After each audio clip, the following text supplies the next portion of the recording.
Hi, my name is EJ Thomas, and today I will be talking about chimney swifts and the chimney swift tower that I built with my Girl Scout troop.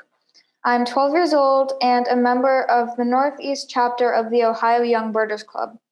I am also a part of Girl Scouts of Northeast Ohio, Troop 50439. Chimney swifts are small migratory birds that are shaped like flying cigars.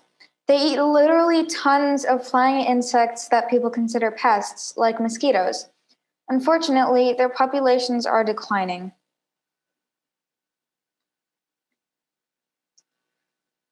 They used to roost in hollow trees, but as these became scarce, the swifts moved to chimneys, hence the name chimney swift. Unfortunately, people hear the birds and think that they are pests, like raccoons or squirrels.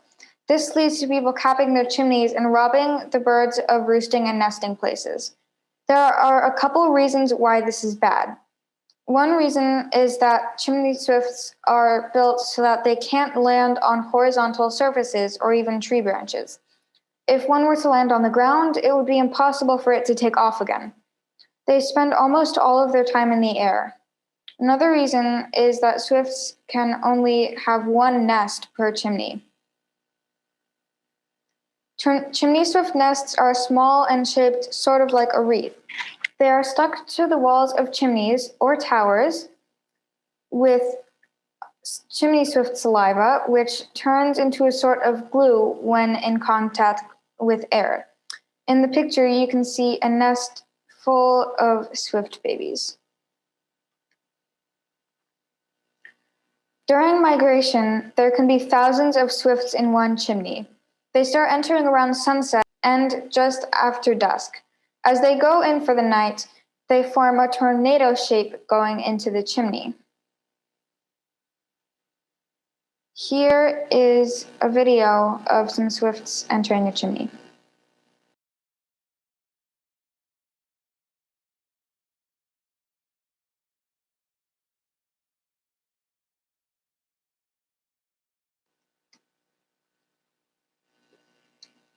My troop learned about Althea Sherman, who graduated from Oberlin College in 1875.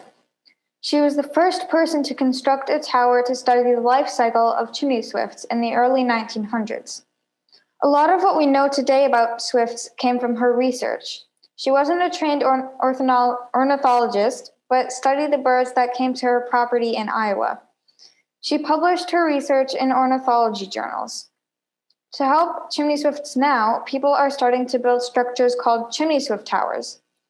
These towers are basically just freestanding chimneys. They are about 12 feet tall and usually made of wood.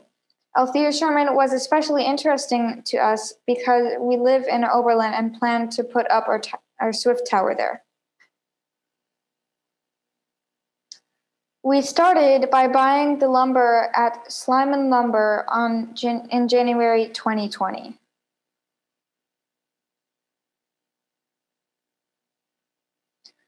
On our first day of work, we learned how to use the power tools.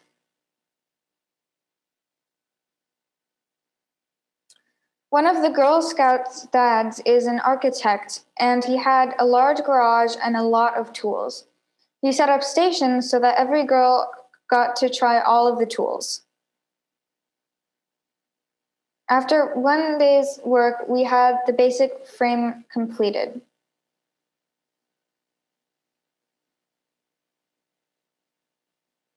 There are 9 girls who worked on the tower, and we were all 10 or 11 years old.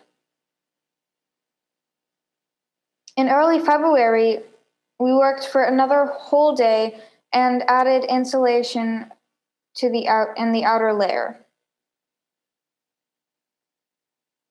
There were a lot of screws to put in and pieces of wood to cut.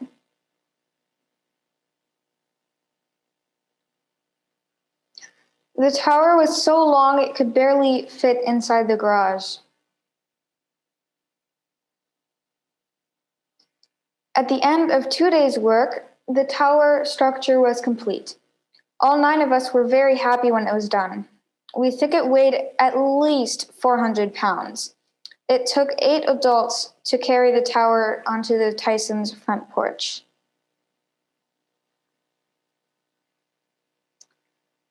At the end of February, I had a poster about our project at last year's Ohio Bluebird Society meeting.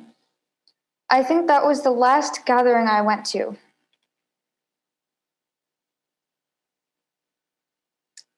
During the pandemic, the tower sat on the Tysons' porch for 6 whole months while we did absolutely nothing. When we could finally meet again in August, we stained the outside of the tower.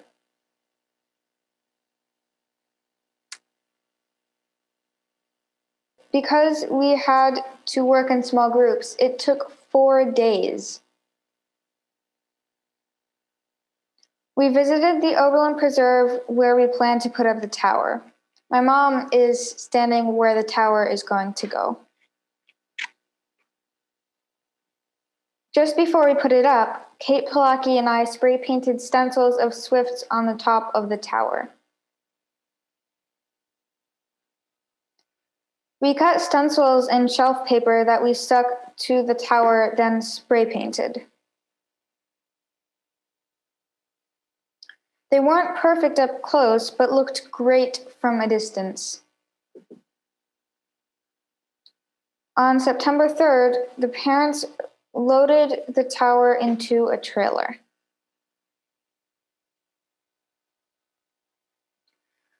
The adults used a bobcat to dig a hole and carry the tower to the site and stabilize it while they poured concrete around the base.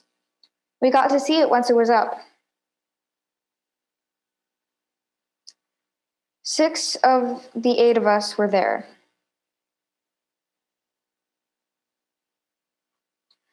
Rob Swindell wrote a column about our project for the local newspaper.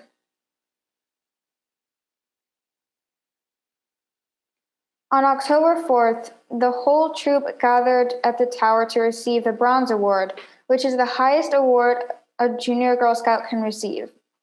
The city council president read a declaration. Judy Semrock came, and it was raining. Then the newspaper wrote another article.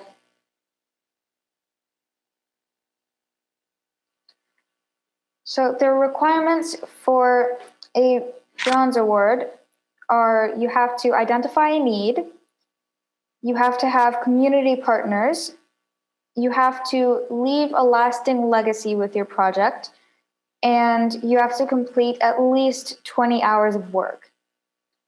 Special thanks to GSNEO Troop 50439 leaders, Lily Sandler, Diana Steele, and Elizabeth Tyson.